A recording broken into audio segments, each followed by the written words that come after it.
અને સાહેબ એનાથી વિશેષ વાત કે આપણા સંતાનો મોટા થાય, આપણા સંતાનોનું આપણા ચપ્પલનું માપ એક થઈ જાય અને આપણાને એના કપડાનું માપ જદી એક થઈ જાય ને સાહેબ, તે દિવસે એના મા બાપ મટી જવાનું છે ને એના દોસ્ત બની જવાનું છે.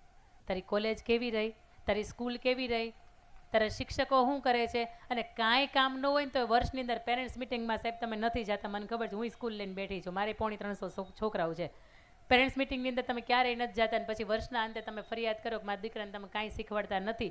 વર્ષના અંત સુધીમાં દીકરીનું 7મું 8મું કે 9મું ધોરણ આવે કે દીકરાનું 8મું કે 9મું ધોરણ આવે ને સાહેબ, એક વખત ત્યાં જઈને પૂછજો એને, એ રેગ્યુલર આવે છે ને, કોઈ ચિંતા નથી, એના ફરિયાદ કોઈ નથી, એનું વર્તન કેવું છે. બાપ તરીકે જેથી તમે દીકરાનું પૂછવા જાઓ અને જેથી મા તરીકે તમે દીકરીનું પૂછવા જાય ને સાહેબ, તે દિવસે મા બાપ તરીકે આપણે આપણી રોલ પણ ફરજ એની અંદર અદા કરી કહેવાય. અને આપણાને એના ચપ્પલનું કપડાનું માપ એક થઈ જાય ને તે દિવસે એને દોસ્ત બનાવ્યા. કારણ કે આ બધી જેનજી જનરેશન છે, આ બધી ટિકટોકની જનરેશન છે. અને તમે એનું એને ગમે એટલું ટક કરીએ ને તો એના મગજની અંદર નહીં ઉતરે અને તમે એનું એને ખરાબ લાગીએ અને દુનિયાનું કોઈ માણસ એમ કે બરોબર છે તાર પપ્પા થાવા આવા જ છે, તને ખીજાતા જોઈ કા, તને કોઈ દિવસ કપડાં પહેરવાની છૂટી આપે જ નહીં, તને કોઈ દિવસ મૂવી જોવા જવા જ ન દે, તરત જ આપણને એવું લાગે બરોબર છે તું જ હાંચો છો, મારા પપ્પા જ ખોટા જ છે, આખા ગામને જવા દે, મને એકને જ ન જવા દે. બેટા તમને નથી જવા દેતા ને તો કંઈક ચિંતા છે. કારણ કે તમે 12 વર્ષના થઈ જાઓ ને એટલે માને અને પપ્પાને બેયને પૂછજો કે તમને ઊંઘ આવે વ્યવસ્થિત,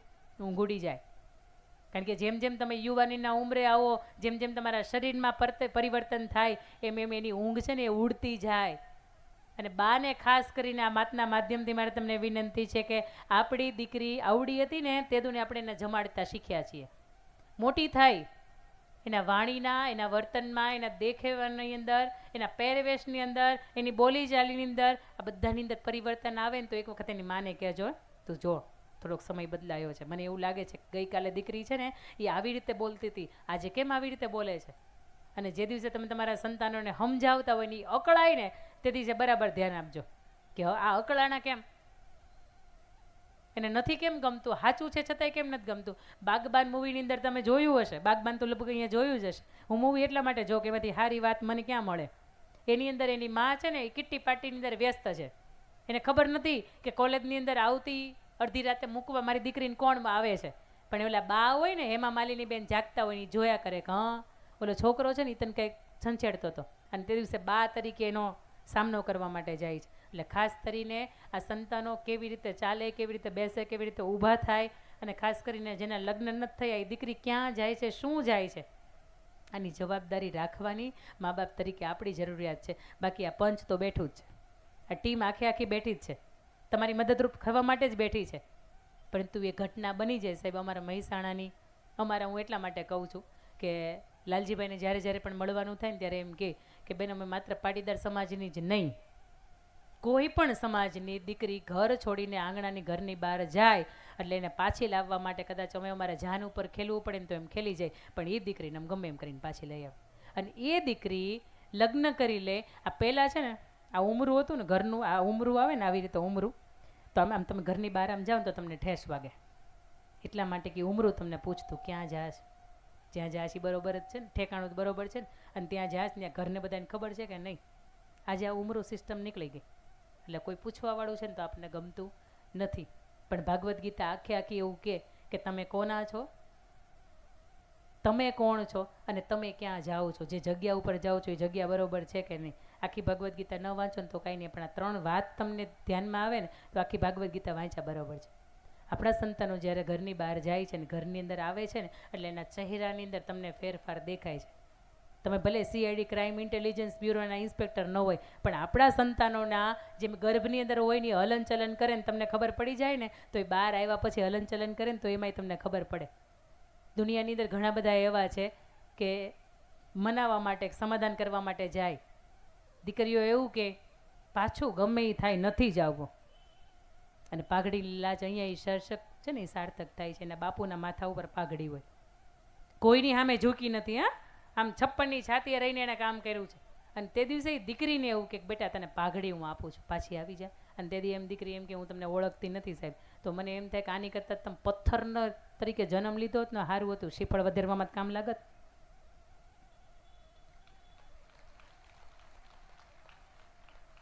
તમારો જ્યારે જ્યારે જન્મ થયો ને અને તમને પહેલી વખત આમ હાથમાં લીધા ને, તમારો આમ ચહેરો જોયો ને, ત્યારે અમને કોકે સમાજે એમ કીધું, લે દીકરી એવી. બીજી આવે ને, લે દીકરી એવી. ત્રીજી આવે ને, કેટલીને એક આવવું જ. આ સમાજ છે જેમાં 2 ને 3 જેને સંતાનો છે ને, એને તો અઢળક વાર દુનિયાએ કીધું. મારે તો જોડવા છે ને 2 સાડા 5 વર્ષની દીકરીઓ.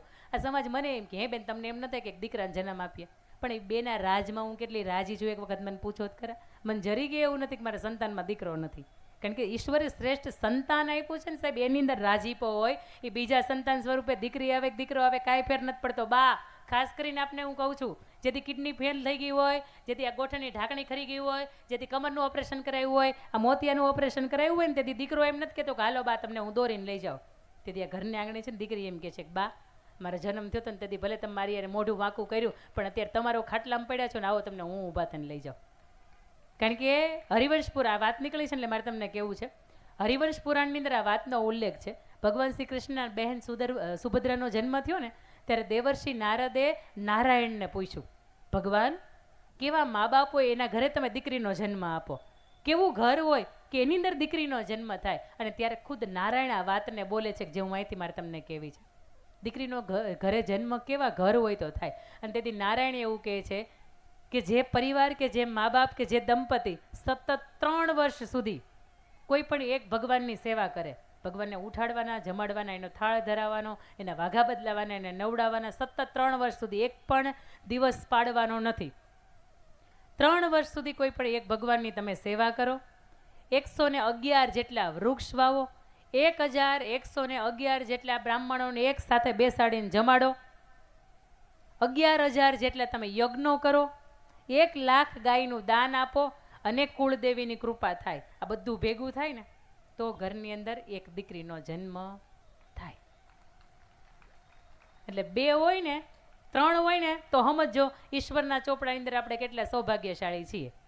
એટલે ખાસ કરીને બાને દાદાને એમ લાગતું હોય ને કે મારા નાના ત્યાં તમથી બહુ હરખાય છે, પણ 2 આવી 3 આવી. પણ મારે તમને કેવું છે કે દીકરી આવી છે ને એમાં કાંઈ વાંધો નથી, ઈશ્વરે એક સ્વરૂપ જોઈને આપ્યું છે તમને.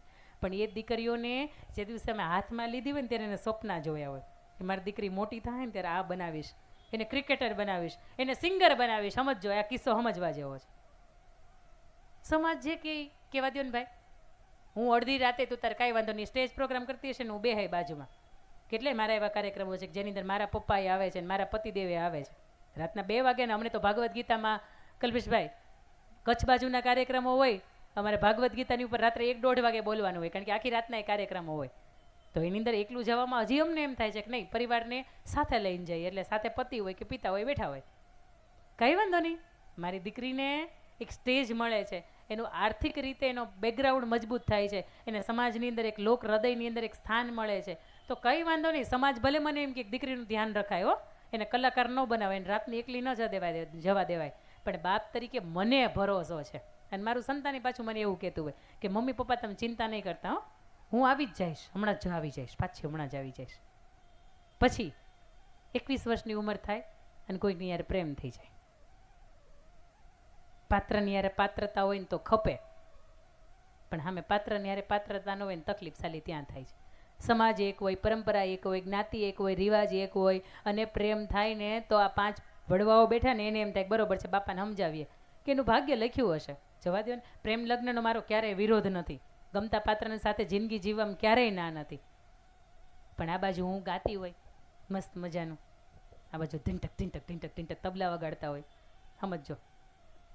અને મને એની જ્યારે પ્રેમ થઈ જાય મને એમ થાય કે મને આખી દુનિયા પૂજતી હોય, આખી દુનિયા રિસ્પેક્ટ આપતી હોય. દુનિયાના કદાચ હું સ્વયંવર કરું ને તો કેટલાય છોકરા હારા હારા ઘરના કરોડોનું હાજુ હોય, 7-8 પેઢીઓની અંદર કોઈ ખાનદાનની અંદર કોઈ ખરાબી ન હોય, આવા સંતાનો મારી સામે આવતા હોય અને મને આવા હળી ગયેલાના 2 ફદિયા હોય એની યાર પ્રેમ થઈ જાય. અને પછી મા બાપ મારા આવે, મને ગોતવા માટે આવે, અને પછી હું મારા મા બાપને એમ કહું તમે તમારી રીતે જીવો ને હું મારી રીતે જીવું. આને દીકરી કહેવાય. આ નાના નાના છોકરાઓ છે ને એને ખબર છે કે આને દીકરી ન કહેવાય. અને પછી આપણને અંદરથી મા બાપને અફસોસ થાય કે આને ખોટું હાળું સ્ટેજ આપ્યું, અને ખોટી નામના આપી, અને ખોટી પ્રતિષ્ઠા આપી, એની રીતે એ કરી ખાત. અને એવડા સંતાનો થઈ જાય ને પછી તમારે તમારી રીતે જ હાલવું હોય તો ઈશ્વરને મારે વિનંતી કરવી 2 હાથ જોડી કે તું દીકરી એ ઘરની અંદર ન આપતો. કારણ કે દીકરો તો છે ને ગમે એ કરશે ને બે ઝાપટ મૂકીને એને પાછો આપણે વાળશું ખરા, કારણ કે એ તમને મૂકીને ક્યાંય જવાનું નથી. અને એટલો એને કાબિલ બનાવજો કે 17 માગા લાઈનમાં આવે. બાકી 25 વર્ષનો થાય ને તમારે ગોતવા જવા પડે ને કે ક્યાં આને વટાવી આ નોટને, આવો આવો નહીં બનાવતા. ભણતરથી કળા કૌશલ્યથી એકાદું કાંઈક એની અંદર લાવજો કે દુનિયાની 15-17 બાયોડેટા વેઇટિંગમાં આવે. બાકી અત્યારે 1000 દીકરા હોય ને એમાં 927 દીકરીઓ છે, એટલે બાકીના બધાને બજરંગ દળમાં જ જવાનું છે. એટલે બે હાથ જોડીને પાઘડીની લાજનો આ મૂળ હાર્દ હતો. કે હજી મારી એક વાત, ઘરની ત્રીજી દિવાલની વાત કરીએ, ચોથી દિવાલની વાત મારે તમને કરવાની બાકી રહી ગઈ છે. કેટલી કલાક થઈ ખબર છે? 2 કલાકમાં 5 મિનિટની વાર છે. આ મંચ ઉપર છું ને તમને, પણ તમને કંટાળો નહીં આવ્યો એની ખાતરી મને હૃદયની અંદર છે. આ ઘરની ત્રીજી દિવાલ છે કે જેની અંદર 12 થી 22, 25 વર્ષના સંતાનો છે ને સાહેબ, એની સામે બહુ જવાબદારીને હારે હાલવાનું. તમારે બેને બાંધવાનું થતું હોય ને તો ઘરની બહાર બાંધી આવજો, અહીં પાળા ઉપર બેહીને બાંધી આવજો, બે દંપતીની વિનંતી. પણ ઘરની અંદર તમારા સંતાનો તમને જોતા હોય ને આવી રીતે ઝઘડતા નહીં, કારણ કે એને ખબર પડી ગઈ ને મા બાપને ભળતું નથી, એટલે ગમે એક પક્ષને લઈને મમ્મી તું તો કે પપ્પાને મારે એને જવું જ છે, મને એ જ ગમે છે. અને પછી ઓલાને ભળતું જ ન હોય તો એમ કે હા તમે તાકી જિંદગીનો હક નથી લેવા દીધું, એને હક લેવા દો. જ્ઞાતિ ગમે એ હાલશે, સમાજ ગમે એ હાલશે, પણ તમારા બેની અંદર બનતું હોય ને તો એ સંતાનોની અંદર તમે કંઈક ઉજાળી શકો. અને સંતાનોને ખાસ કરીને બે હાથ જોડીને વિનંતી કે તમે જમવા માટે માત્ર નથી આવ્યા. મા બાપનું કે સમાજનો આ સરસ મજાનો આ કાર્યક્રમ છે ને, એ કાર્યક્રમની લાજમાં રાખવા માટે તમે આવ્યા છો. આ ઘરની ત્રીજી દિવાલ અને સંતાનો જેથી સાહેબ મજબૂત હોય ને, અને તમે આખી જિંદગીમાં કરી ન શક્યા હોય ને કામ, તમારા સંતાનો શ્રેષ્ઠ રીતે કરે ને તો આખી દુનિયા તમને નતમસ્તક વંદન કરતી હોય. એટલે ચા વેચવાવાળો મા બાપ મરી ગયા આખી જિંદગી ઢવડા કરીને ભેગા કરી અને ચા વેચતો તો લ્યો આજે પ્રધાનમંત્રી બની ગયો. વિશ્વ એને સલામ કરે ને સાહેબ, કરે.